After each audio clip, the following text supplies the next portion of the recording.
또 뭐 있죠? 즐거움 또는 영광, 쾌악 뭐 이런 것들. 이런 거에 한번 맞들리고 이것에 한번 취하기 시작하면 아 세상 떠나기 싫죠. 이곳이 내 집이군. 그래서 이런 식의 사람들을 어떤 소위 그곳의 공기와 관련된 아주 중요한 이런 요즘에 이슈가 있습니다. 뭐냐면 중국이에요.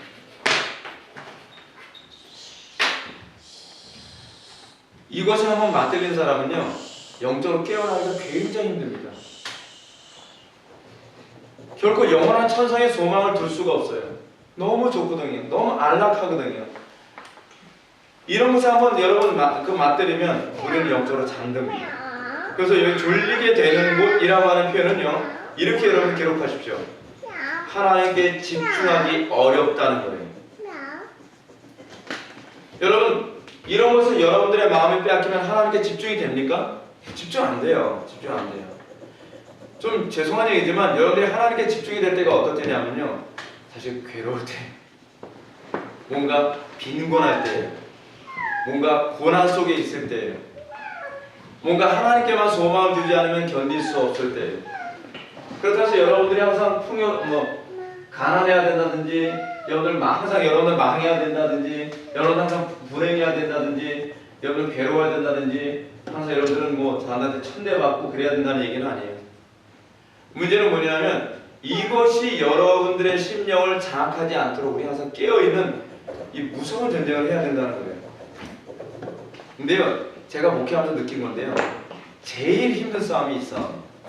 제가 목회하면서 교인들이 도무지 안 깨져요. 여러분 부부생활 알콩달콩 너무너무 재미있는 사람들은요 뭐야 해도 귀 안 들어와요. 그냥 행복한데요 뭐. 그렇잖아요. 그리고 돈이 너무너무 잘 벌려가지고요 막 돈 버는 재미에 여러분 생각해보세요. 돈을 갈고리처럼 막 긁어 모을 정도 돈이 모이면요 하나님께 집중하기 정말 힘들어요. 돈 버는 재미 솔솔하잖아요. 네, 정말 재밌습니다. 그리고 쾌락을 즐기는 재미 정말 좋죠. 그리고 저도 이제 영국 마법의 땅인가요? 영국 너무 좋더라고요 솔직히요. 영국이 이유인가? 경치가 너무 아름다워요. 가는 곳마다 이거요 다 예술 작품이에요. 예술 작품. 근데 여러분 그거 구경 다닌다고 여러분 죄 아닙니다. 죄책감 가질 필요 없어요. 왜냐하면 여러분 이게 있어요.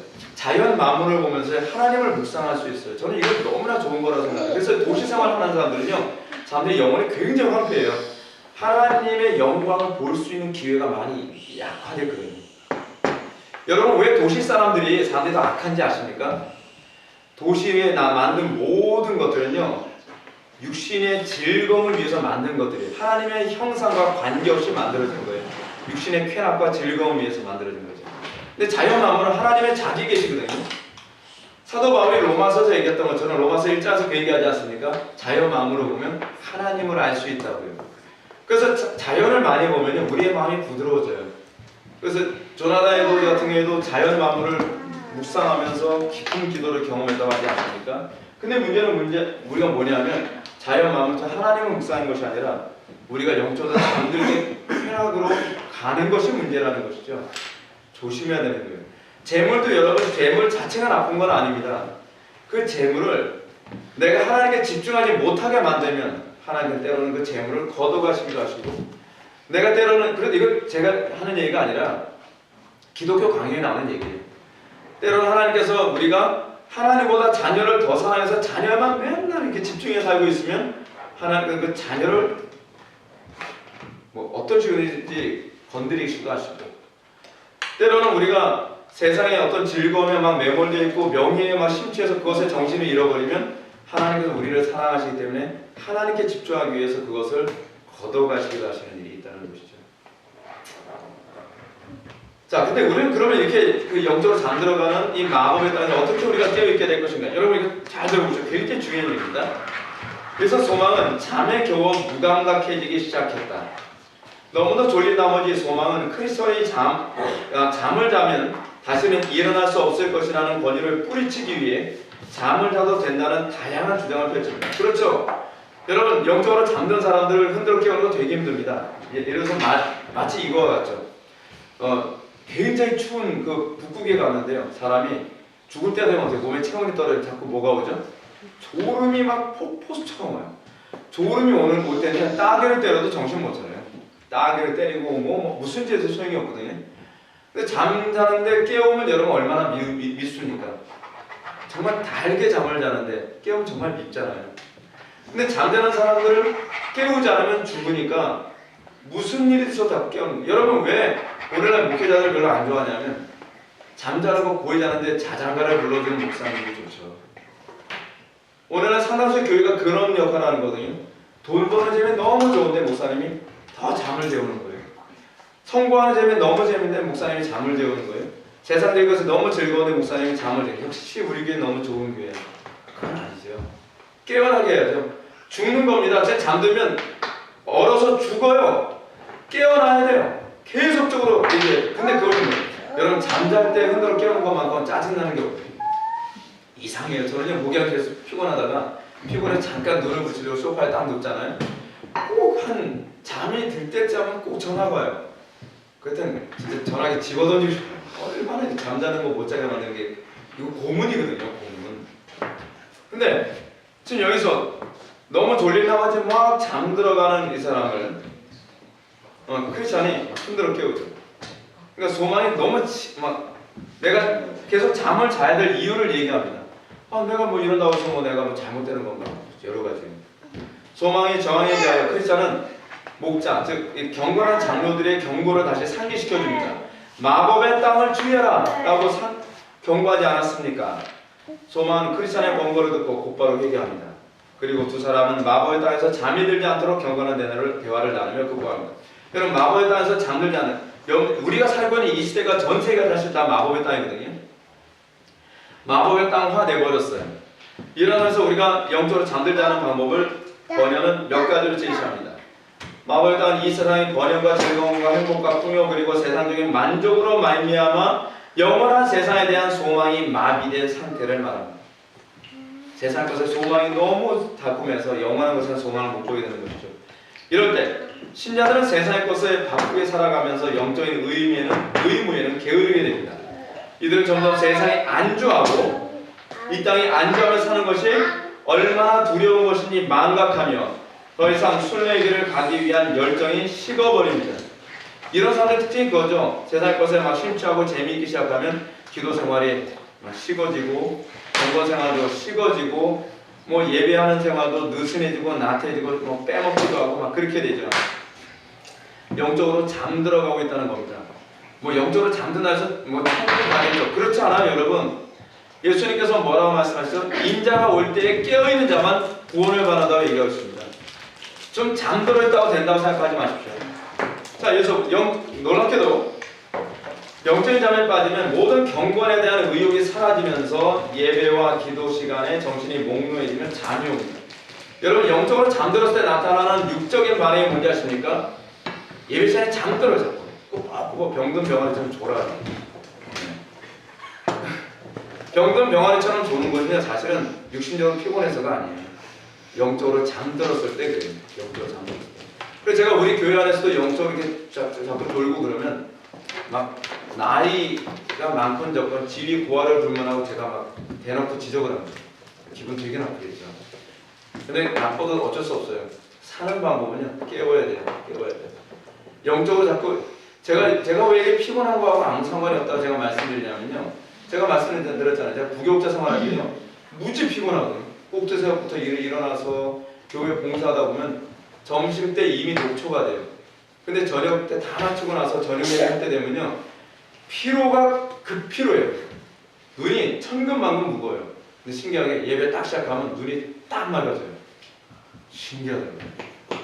각성케 하시는 성령의 역사가 얼마나 강력한지 몰라요. 그냥 정신이 확 맑아지는 거예요. 이런 영적 위기는 오늘날 풍요와 안락함과 즐거움을 만끽하며 살아가는 선진국 교회들에게 오는 위험이 있습니다. 여러분 이게 신기한 게 뭐냐면 제가 30살 이전 때는 이런 일이 별로 그렇게 많지 않았어요. 근데 30살 이후서부터 대한민국 교회가 거의 가다 예배 시간에 조는 사람들이 태반이에요. 어떤 교회 가면요, 예배 시간에 조는 사람들이 전체 교인의 한 80% 정도 졸아요. 근데 신기한 건 뭐냐면 목사님이요, 졸아도 설교를 해요. 아무런 느낌 없이. 신기해. 어떻게 교인들이 졸고 있는데 야단을 안 치고 감정 난사하면서 웃으면서 몇몇 앉은 사람 눈 맞추면서 웃으면서 설교를 해요. 참, 이건 이해가 안 되죠. 이해가 안 가요. 이런 영적 위기는 오늘날 그 대부분 교회에 나타나는데, 이 위험은 박해보다 더 위험한 겁니다. 아시겠습니까? 박해는요, 위험하다는 걸 감지라도 하죠. 근데 이 마법의 땅에서 영적으로 잠드는 건요, 위험하다는 걸 감지를 못해요. 그러니까 영적으로 깨우면 굉장히 짜증내죠. 화를 내요. 왜냐면 뭐가 어쨌다고, 뭐가 위험하다고, 그렇죠?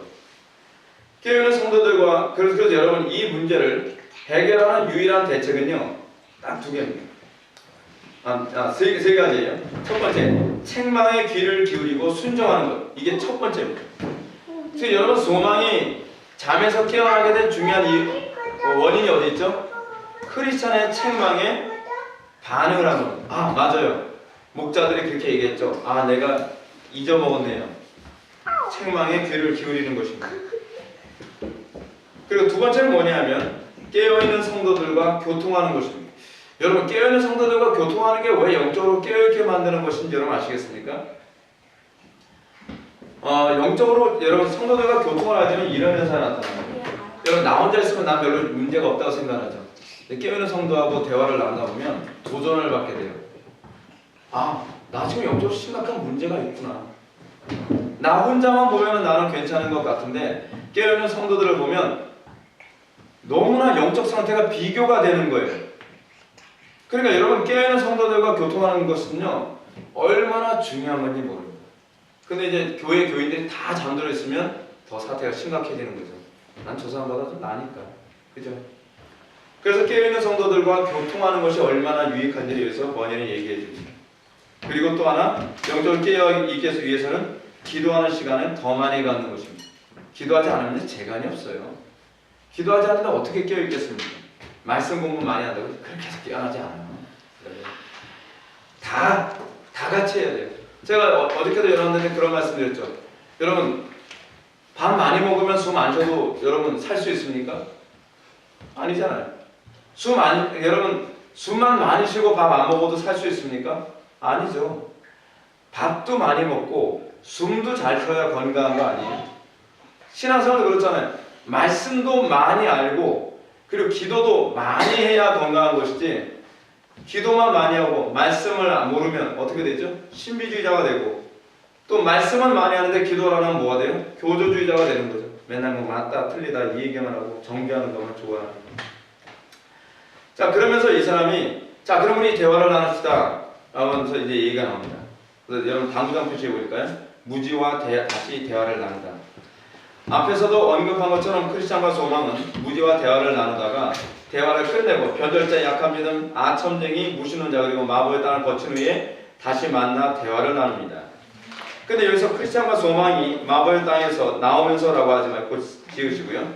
마법의 땅에서 졸음을 쫓기 위해 나눈 대화는 이제 다시 만나야 될 무지가 어떤 지식이 결핍된 무지인지를 선명하게 말해주기 위한 초석입니다. 마법의 땅에서 크리스찬은 소망이 잠들지 않도록 질문을 던졌고, 소망은 자신이 어떻게 구원받는 믿음을 얻게 되는지를 자세하게 말해줍니다. 그 내용은 이제 다음과 같이 언급합니다. 첫째, 자신이 허영의 시장에서 나오기 전에는 모든 고와 부귀와 떠들고 흥청거리고 술을 마시고 욕하고 거짓말하고 추잡한 일을 행하고 안식을 범하는 일을 무척 좋아했다고 합니다. 그러나 하나님의 말씀을 두 사람에게 듣고 자신이 멸망하게 될 것을 깨닫게 되었다고 합니다. 왜 이런 얘기가 나오는 거죠? 우리가 깨어있기 위해서는 어떻게 내가 은혜를 받았고 내가 어떻게 하나님과 관계를 맺었는가를 다시 상기하는 일이 굉장히 중요하다는 겁니다. 여러분 어떻습니까? 여러분 과거에 어떻게 은혜 생활했었습니까? 아, 그때 나 기도 생활 되게 많이 했었는데, 아, 그때 내가 정말 죄인이라는 걸 각성받았었고, 그때 정말 내가 열심도 많이 냈고 말씀도 많이 읽고 배우고 그랬었는데, 그때를 다시 상기하면서 기억하라. 그러나 다시 그때와 같은 상태에서 돌아가기 위한 몸부림을 쳐야 된다는 얘기죠. 둘째로 소망은 성령의 각성케 하시는 은총을 깨닫고 믿음을 갖게 된 것이 아니라 죄의식으로 심히 고통을 받았다고 합니다. 성령의 각성이 가져다 주면 기분 좋아지는 게 아닙니다. 내가 죄인이라는 것, 내가 정말 심각한 존재라는 걸 알게 되는 거죠. 여기 솔직히 지금 설교를 들으면서 여러분 기분이 좋아집니까? 기분이 굉장히 꾸리꾸리해지잖아요. 그죠? 여러분 설교 들으면서 어떤 현상이 나타나요? 나 지금 상태 심각하구나. 내가 영적으로 병든 상태구나. 내가 이런 부분에서 영적인 질병이 있구나. 근데 여러분 그게 은혜라는 걸 알고 계십니까? 우리는 자꾸 옛날에 우리가 군대에 있을 때 화생방 때 이 쓰는 그 마취제를 뭐냐면 아드로핀이라고 얘기했거든요. 그래서 이 마취제를 자꾸 이렇게 맞는 거 되게 좋아하죠. 그렇죠? 그래서 여러분 많은 사람들이 교회로 왜 오냐면 마취제 주사 맞기 위해서 오는 거예요. 또 맨날 위로받겠다 그러죠. 위로받아서 어떻게 해요? 문제 해결되나요? 해결 안 되죠. 문제가 생겼다는 건 나의 삶 속에 뭔가 병이 들었다는 거거든요. 그러면 병의 원인을 알고 고치고 수술하고 치료해야 되는데 그거 하시는 건 뭐예요? 맨날 위로받는 소리가 듣겠다는 거죠. 그럼 어떻게 돼요? 가정은 점점 더 파괴되고 내 심령은 점점 썩어가고 나의 영혼은 좀 황폐해져 가는데 맨날 심리적으로 위로되는 소리만 듣겠다는 거죠. 죽으려고 작정을 한 거예요. 그래서 지금 크리스찬은 내가 성령의 각성케 하심을 은총을 깨닫고 죄의식을 느끼게 됐다. 그것을 얘기합니다. 셋째, 소망은 자신의 죄 문제를 스스로 해결할 수 없다는 것을 철저히 깨닫고 믿음을 만났다고 얘기합니다. 믿음은 소망에게 그리스도를 소개했으며 오로지 그분을 믿고 이롭다 하심을 얻어야 한다는 점을 듣게 되었습니다. 넷째, 예수를 믿기 위해 해야 할 일이 무엇인지 가르침을 받았습니다. 소망은 그리스도께 나아가기 위해 어떻게 해야 하느냐고 물었습니다. 이에 대하여 믿음은 무릎을 꿇고 마음과 뜻을 다해 아버지께 그를 계시해달라고 기도해야 된다고 대답했습니다. 그리고 그 가운데 그리스도를 만나야 됩니다. 다섯째, 소망은 그에게 나아오는 자, 즉 그리스도의 구원을 얻기 위해서 진심과 애정을 가지고 달려오는 자는 참으로 그리스도를 믿는 자라는 것을 알게 되었습니다. 그리고 나서 이 부분이 중요합니다. 여기서 소망은 자신의 무지를 깊이 깨닫게 되었노라고 고백합니다. 여러분, 여러분들이 내가 무지라는 것을 깊이 있게 깨닫는 이 은혜가 주어지길 바랍니다. 그래서 소망은 내가 무지였어요 라고 이것을 깨닫게 됐다는 거예요. 자신의 무지가 무엇인지를 세 가지로 언급합니다. 첫째, 그리스도의 아름다움에 대하여 무지했다. 뭐가 아름다움이 뭐랬더니? 아니 그 핍박당하고 고난당하고 맨날 멸시당하는 게 뭐가 아름다워? 그 액션 배우처럼 이게 좀 뭐예요? 로마인들이 오게 되면 막 다 때려 부수고 죽이고 뭐 그래야 멋있는 거 아니에요? 근데 우리 예수 그리스도에게서 별로 이렇게 아름다움이 안 느껴지는 거예요. 왜 참기는? 왜 인생을 이렇게 불쌍하게 사나? 왜 이렇게 처량하게 사나? 별로 아름답지가 않죠. 근데 복음을 알기 시작하면서 아름다움의 기준이 바뀌는 거예요. 여러분, 여러분을 생각하는 아름다움의 기준이 얼마나 세속적인 기준이 있는지 아십니까? 우리는 마치 다이아드에 나오는 브리스 윌리스 같이 살아야지 이게 아름답다고 생각하는 거예요. 맨날 총 쏘고 적들은 다 죽여야 돼요. 그리고 죄인들을 포용하고 살아가는 건 별로 매력이 없어요. 그리고 참고 인내하는 건 별로 매력이 없어요. 하나님 말씀대로 끝까지 고난당하고 살아가는 건 별로 매력 없죠. 근데 그리스도의 그 아름다움을 비로소 알게 될 때, 나 그리스도의 아름다움에 대해서 무지했구나. 이렇게 살아가는 것에 대해서 내가 너무 무지했구나. 이걸 알게 될 때요, 그리스도를 더 많이 소유하고 싶어져요. 그리스도의 그 지혜를 더 많이 소유하고 싶어하고, 그리스도의 그 아름다움, 그 사랑, 그리스도의 거룩함, 그리스도의 그 인내, 그리스도의 그 자비로우심, 그것이 다 내 것이 되길 원합니다. 이 부분에 대해서 자기가 무지했다는 것을 알게 되죠. 둘째로, 거룩한 생활에 대한 사랑이 없었다는 것. 사랑하는 것을 밑에다가 뜨거운 열정이라고 좀 써보십시오.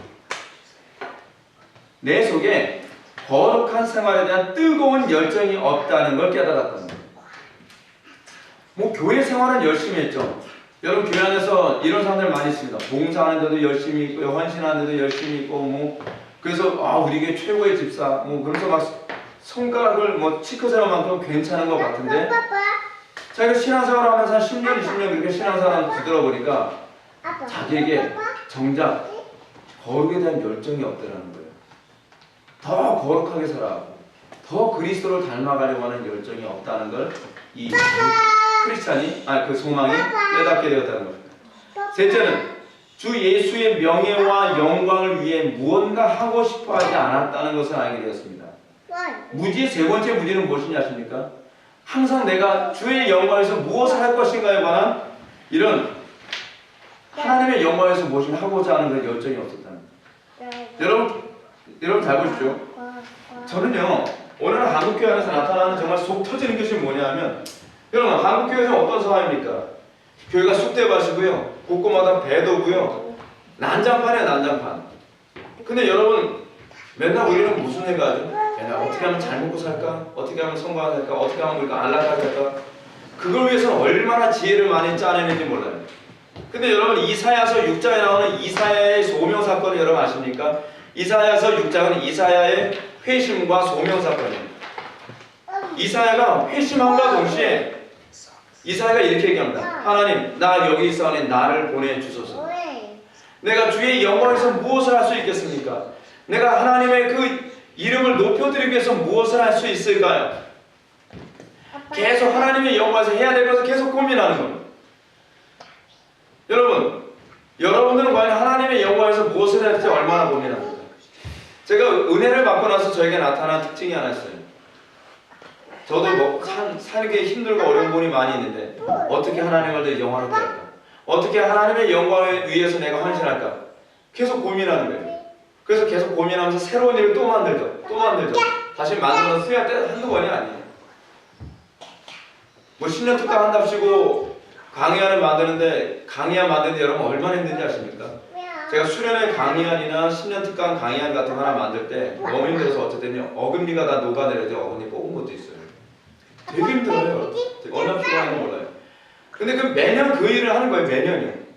어떻게 하지 내가 살아있는 동안에 하나님의 영광에서 내가 하나라도 뭐 더 할 수 없을까? 아니 작년보다 더 영광스러운 수련회, 작년보다 더 영광스러운 주일 예배, 더 하나님의 말씀을 살도록 만들기 위해서 자녀들 어떻게 교회에 있는 아이들을 더 성경적으로 아이들을 키울 수 없을까? 그래서 자녀 교육에 관한 책도 만들어요. 강의안도 만들어요. 그리고 새로운 강의도 또 개설을 해요.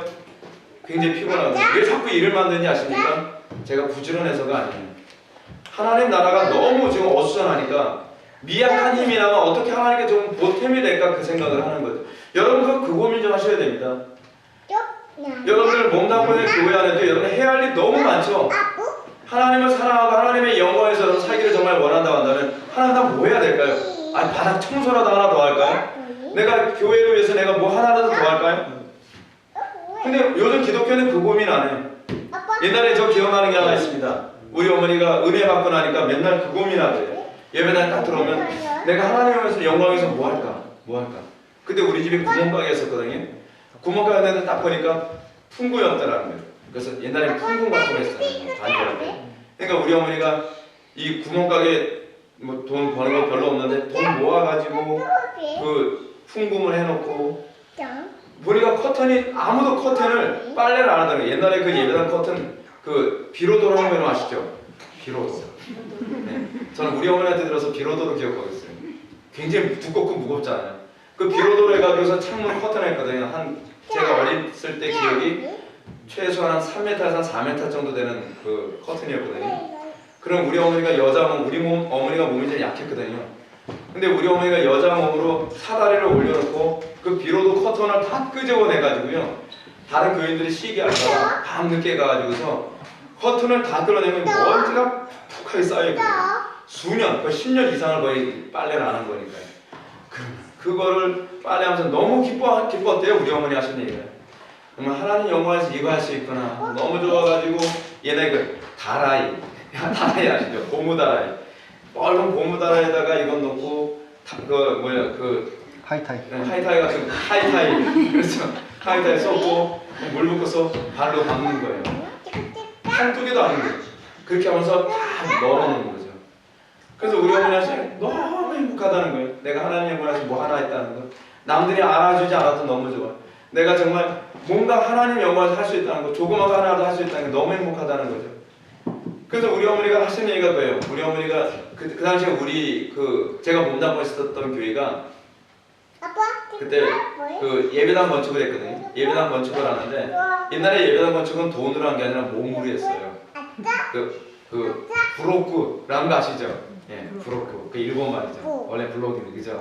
이 브로크를 언덕이 한 30도 정도 경사되는데 꼭대기에 그 예배당이 있었어요. 그럼 우리 어머니가 남들이 브로크 2장 들면 우리 어머니는 석장 들고 어째 하나님 기쁘시게 해주고 싶어서 막 뭔가 보탬이 되고 싶어서 막 그렇게 하면서 예배당 건축하고 그래서 저한테 그거 간증하시더라고요. 너무 행복했단다. 그때 내가 하나님의 영광에서 하여간 예배당에 들어가면 뭔가 해야 되겠어. 청소라도 하고 싶고 뭔가 쓰레기 있으면 쓰레기 떨어진 거 줍기라도 줍고 싶고. 여러분 하나님의 나라는요 그렇게 확장되는 거예요. 돈으로 하는 거 아니에요 여러분. 사랑으로 하는 거예요. 하나님을 너무 사랑하니까. 제가 여러분 보십시오. 제가 이 강의한 이거 만드는데요 얼마나 두껍게 만들었어요. 여러분 거 반으로 줄였지만 B5 용기료 이게 지금 80페이지가 넘는 두께로 만든 거거든요. 최 목사님한테 이거 강의해달라고 요청받고서요 부랴부랴 제가 책 쌓아놓고 읽고 책을 한 10권 이상을 제가 읽고 참조하고 각주 170개 넘게 달고 호피 안 터진 게 호피. 근데 이렇게 중요한 게 뭐냐, 뭔가 하나님을 기쁘시게 해주고 싶은 거예요. 뭔가 이 말씀을 사모하는 영혼들에게 뭔가 하나라도 더 정확하게 전달해주고 싶은 거죠. 근데 그것이 제가 잘나서 그런 게 아니에요. 하나님 그 마음을 막 솟구치게 만드세요. 솟구치게. 여러분 믿음은요 사랑이에요. 제가 뭐 여기 와서 뭘 얻겠습니까? 근데 이 말씀을 사모할 영혼들 막 기대가 되니까 막 열심히 준비하는 거예요. 만들어서 굉장히 제가 뭘 잘 만들었더라고요.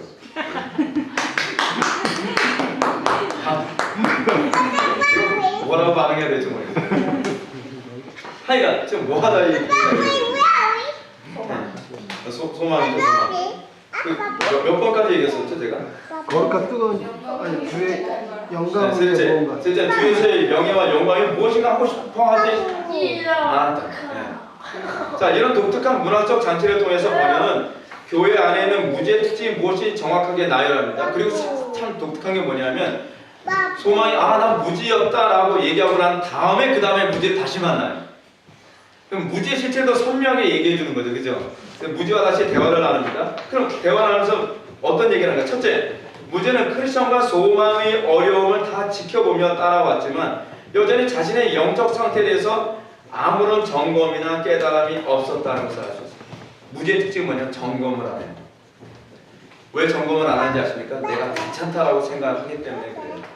근데 정말 정작 그리스도를 만난 사람은요 끊임없이 자기 자신을 점검합니다. 왜죠? 그리스도인의 표준이 하나 뭐예요? 신중이기 때문에 그래요. 내가 구원받았다라고 하는 것이 아무리 분명한 것 같아도 또 다시 돌다리 두드려보는 거예요. 또 돌다리 두드려보는 거예요. 신중을 더하는 것. 그게 그리스도인입니다. 여러분 그리스도인들이 그 신중했다면 한국교회가 지금 이 시간 됐겠습니까? 드레스티아스다, 알파다, 베타다, 감마다 아무거나 막 받아들였겠어요? 한국교회에서 쑥대봤던 이유가 뭐냐면 신중하지 못해서 그래요. 경배 찬양 받아들이고 큐티 받아들이고 얼마나 신중하지 못하면 그럽니까? 그거 하나 받아들인다는 교회가 쑥대밭 되고 있잖아요. 관상비도 받아들이고. 둘째, 무지는 두 사람으로부터 멀리 떨어져 오기 때문에 무지에게는 성도의 교통이 없습니다. 무지의 특징이 그래요. 지 혼자 잘났어요. 성도의 교통이 없어요. 그는 나는 혼자 걷기를 즐기는 편입니다 라는 표현으로 잘 무지의 특징을 잘 해요. 무지들은요 자기 혼자 잘났기 때문에 예배 시간에 그냥 예배 참석하고 바람과 함께 사라져요. 난 교인들하고 교제 안 해요. 왜 안 하죠? 교인들이요 수준이 낮아가지고 그 교인들이요 너무 상처만 주고요. 상처를 자기는 안 준다. 그죠? 상처 받은 얘기만 하고 다른 사람 문제만 얘기를 하죠. 그래서 나 혼자 복귀를 즐기는 편입니다 라고 말함으로써 신앙의 일체성에 관심을 두지 않는 독선적인 모습을 보입니다. 참된 신자를 구분하는 중요한 시금석은요 내가 교통하기를 좋아하는 사람이 누군가를 구분하는 거고요 내가 끝까지 하나님의 말씀을 임하는 사람인가를 구분하는 것이고 내가 정말 신중하게 날마다 내 자신의 신앙을 점검하는 사람인가에 관한 문제를 우리가 알 수 있고 날마다 하나님 말씀을 내가 복종하며 살아가기를 좋아하는가에 관한 문제가 참된 신자의 중요한 시금석입니다. 셋째, 무죄는 성경의 모든 가르침을 동의하고 원한다고 합니다. 말로는 다 그렇게 얘기하죠. 말은 못합니까? 그리고 이렇게 천국의 확신을 말하면서 자신은 하나님과 천국의 모든 걸 버렸다고 얘기합니다. 그러나 이런 고백은 내 마음이 그렇게 말합니다 라는 표현을 알 수 있듯이 지극히 주관적이고 실존주의적인 태도를 표방합니다. 이에 대해서 크리스천은 그것은 자기 기만일 수 있다고 지적합니다. 특히 무지의 문제는 뭐냐면요, 계시의 필요성을 느끼진 않아요. 내가 머리로 알고 있으면 다 알고 있다고 생각하는 거예요. 여기서 얘기하는 계시라고 하는 것은 성령의 조명하심을 얘기하는 것이거든요. 성령의 조명하심을 통해서 내가 좀 어떤 실체인지 알아야 된다고 하는데 거기엔 별로 관심이 없죠. 넷째, 무죄는 자신의 마음, 즉 생각이 나쁘다는 것을 인정하지 않습니다. 이는 자기 생각을 하나님의 음성과 응답으로 보는 태도와 관련되죠. 은사자들의 문제가 이거라는 거 알고 계십니까? 뭐 하나님의 음성을 들었대요. 뭐 계시를 받았대요. 자기 생각이거든요. 자기 생각. 근데 자기 생각을 자기를 하나님화시키기 위해서 항상 하는 표현이 뭐냐면 하나님의 음성 들었다고 얘기합니다. 자기 생각을 그렇게 표현하는 것이 얼마나 위험합니까? 여기서 크리스천은 뭐라 얘기하냐면 환상적인 믿음이라고 해요. 자기가 꾸며낸 믿음이라는 거죠. 이런 태도 때문에 자기 생각을 부인하지 않고 자기 생각을 절대적인 위치에 놓습니다. 여러분, 항상 여러분의 생각은 성경에 의해서 객관화되어야만 합니다. 다섯째, 무죄는 자신이 하나님께 나아가기 위해 믿어야 한다고 말합니다. 그러나 그는 일생의 삶에서 결코 그리스도의 필요성을 인정하지 않습니다. 결코 기도에 힘쓰지 않습니다. 그가 믿는다고 하는 말은 단순히 복음의 내용을 지적으로 수용한 것에 불과합니다. 각주 160번 한번 보시기 바랍니다. 각주 160번. 크리스천, 어떻게 믿고 있습니까? 라고 묻습니다. 그러니까 크리스천이 이렇게 얘기합니다. 나는 그리스도께서 죄인들을 위해 죽으셨음을 믿습니다. 그리고 그의 율법에 대한 나의 순종을 은혜롭게 받아주심으로써 나를 하나님 앞에서 의롭다 하시고 저주에서 건져주실 것을 믿습니다. 이거 전에는 천주교 신앙입니다. 다시 말해 그리스도께서는 자신의 공로를 통해 나의 종교적 행실들이 하나님께 연락되도록 하시며 이로써 나를 의롭게 만드실 것입니다. 얼마나 천주교적 생각.